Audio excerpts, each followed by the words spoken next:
We're now going to speak to Comrade Sanusi Maikudi, who is in a strongly worded rejoinder titled "Nigerians are not conspirators, they are victims of failed promises." A rebuttal, if you might add, of the presidency's response to what is happening on the other side of the political aisle, that coalition, about an overthrow of the Tinubu administration, a gang-up. So many other words were used to describe it. Comrade Sanusi, thank you so much for your patience. Appreciate you for joining us at this hour.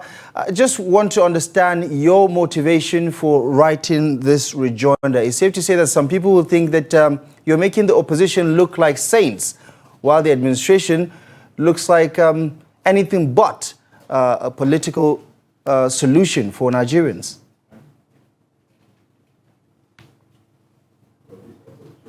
And viewers, good evening. You asked about two questions. One is about the motivation. Why did I write? I write as a Nigerian. As a Nigerian who has been in Nigeria for the past 61 or 60 years, and I have experienced different governments that came and went. And I was a participant in the last round of elections under which the current president emerged. When I wake up early in the morning, today early in the morning, I read in the social media that the presidency have alleged that they are about to be overthrown, or that some people are about, and I became disappointed. It sounded funny. And with due respect, it even sounded unprofessional, because it is a false alarm. It is dishonest. It was baseless, and it's very disappointing for a government of that caliber and for the spokesmen and handlers of Mr. President to decide to deceive people and raise false alarm for two good reasons. One, what happened if the presidency is referring to some intelligence report?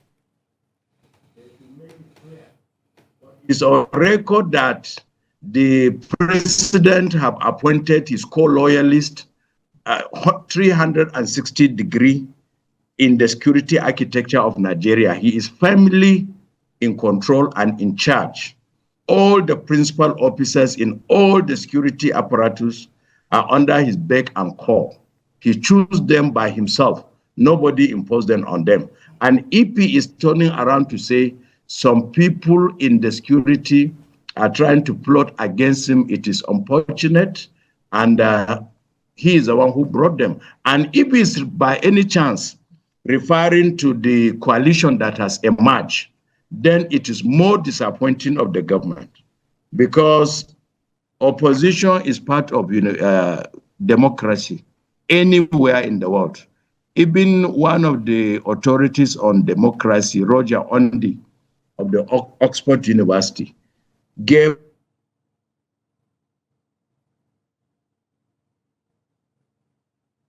Hello, comrade.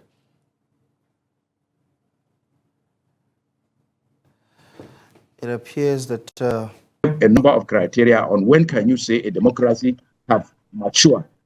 An underdog takes over, like we witnessed in 2015 between PDP and APC. One of the criteria of measuring the maturity of a democracy is for an underdog. That means the opposition to be able to defeat a ruling party in a free, fair, and credible election, which we have witnessed in 2015.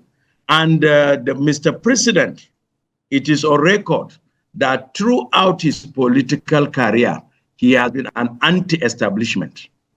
He has been an opposition figure. He has participated in several protests.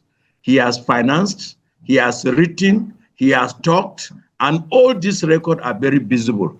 How can they turn around now and say that the opposition is trying to overthrow them? This is false. This is unfortunate, Right. and this is not going to help them. Before this, I have written about the image crisis of the government and the poor handling by his official spokesman.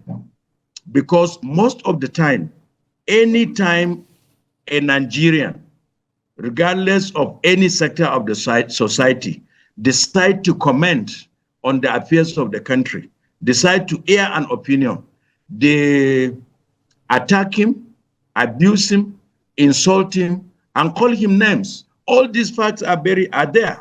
They are intolerant to even casual observation from loyal party members, those who belong to the APC. And there are some elder statesmen who saw things going wrong in Nigeria, and they talked about it. Like when Mr. President delivered a lecture in the university, when the former President Obasanjo delivered a lecture outside the country in United States, and when former governor of Kaduna, Nasiru El-Rufai, granted an interview, they now resorted to quoting Obasanjo. After abusing Obasanjo in the morning, in the evening, they turned around to use Obasanjo's word to communicate with Nigerians. Are they lack of words? Are they now saying the Obasanjo they have castigated a few weeks ago is now an authority for them to court? So there is confusion in their public communication. Right. My motivation in summary is that I don't want my compatriots to be deceived. Nigerians have suffered socially, economically, politically. We are in a mess. Nigeria is now a country in crisis. Right. All the devils are here. All the elements of a failing country are there. And with the degree of people in poverty, with the level of insecurity, which we all know, the only excuse they give is that it is an inherited problem. Who invited him? Mr. President said, I have solution. Emeloka, is my time to solve these problems. He was given the time and he confounded it. Right. He confounded the Nigerian challenges.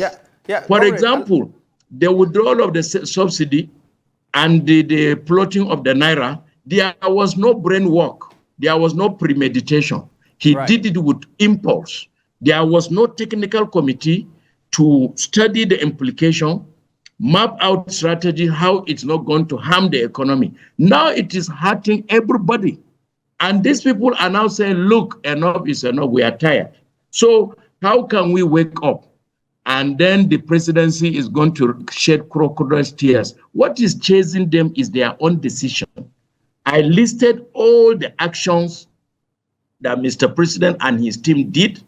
Some of them are unconstitutional, some are illegal, some are detrimental to the welfare, safety, and security of Nigerians. Some are even detrimental to the corporate existence of the country. Some of them there are evidence of corruption. Comrade. With evidence, with facts. And then, so people are now saying, Mr. President, we have seen what you are doing. If you think it is good, to us, it's not good enough. Right. Comrade, I think it's also fair to point out that I think I read in one of your rejoinders how you are complimenting the administration for its infrastructural and educational drive in southern Kaduna, for instance, where the situation of a university there is something that you welcome with positivity. But there is also this criticism that your rejoinder seems to be, framing the question in a binary manner, that the administration is bad or is the one in the wrong and the people in the coalition are right. And for some people, that is not the whole truth, is it? You talk about those structural issues around removal of fuel subsidy, economic reforms and whatnot, and you discount the fact that it's going to take a lot to actually fix a broken economy, one that has been broken for at least over a decade or so. Do you think your rejoinder captures all of the elements in the conversation? Was it fair and balanced? That's the question. Don't confuse the issues. Let's talk first about the university in Southern Kaduna. The university in Southern Kaduna has nothing to do with Mr. President. It was not his brainchild. He did not initiate it. There are parliamentarians in the Senate representing Southern Kaduna from PDP. and there are parliamentarians in the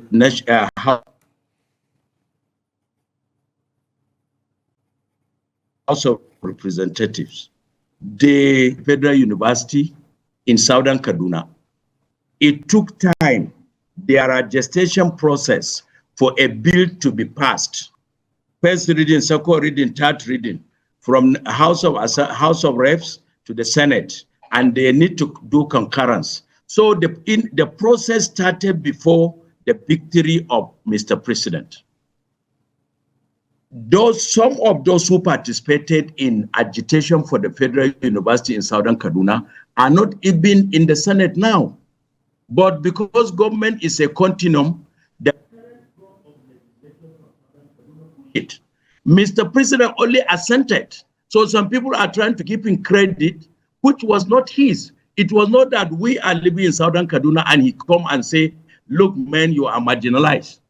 You have been disregarded, underdeveloped. Let me empower you with a university. It's not so. So what the rejoinder I did about the Federal University in Southern Kaduna, there was a newspaper, I have forgotten which was the newspaper, that complained that Mr. President is donating universities randomly. And I said, no, we need one in Southern Kaduna. And I lended my voice. And Mr. President assented. We thank him for that. But after the assenting, what has he done? What has he done? So don't confuse the issue. That is one. Number two, the issue of the coalition.